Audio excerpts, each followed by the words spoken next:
do you do when you're in one of those really tough relationships that, well, basically nothing you do works, right? You've tried. You've tried talking to them. You've tried doing what they wanted you to do. You've tried everything.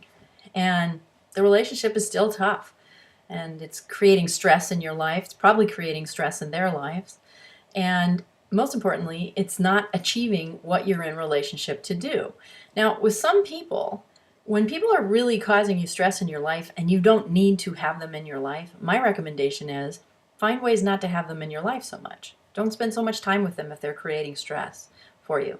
But what about the ones when it's your boss or, your right-hand person on a project or someone in your family member or a partner of some kind on some important project or something that's important to you? Those are people we can't just walk away from.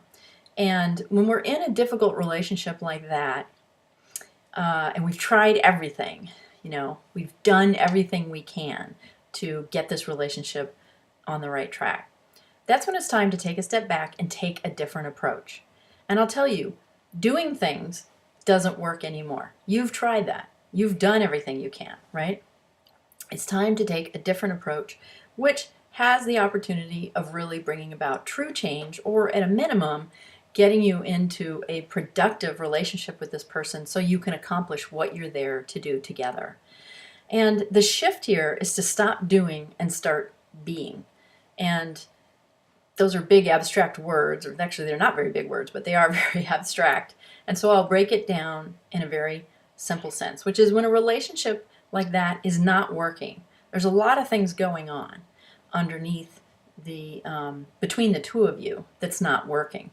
And if you really take a step back and debug the relationship by looking at what's out of alignment, okay? You and that other person are not aligned, and you're probably not aligned on any one or all three of the following core dimensions. One is emotionally. You may be emotionally misaligned.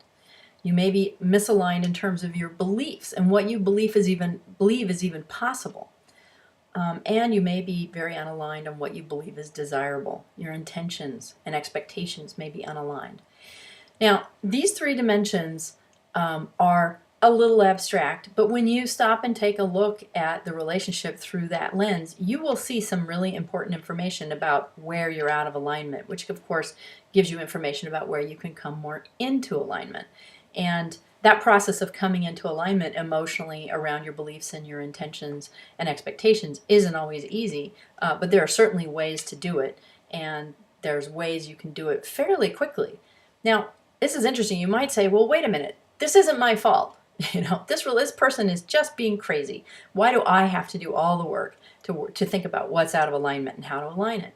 And the reality is you don't have to do all the work, and quite often by doing your half of the work, because remember, relationships, it takes two, and even though you're probably the reasonable one, I'll give you the benefit of the doubt on that, it still takes two. And you can find that when you start to do some of that alignment work, quite often the other person will come to meet you in that work, whether you're doing it explicitly or implicitly, whether you're being direct about the effort to realign the relationship or whether you're being indirect.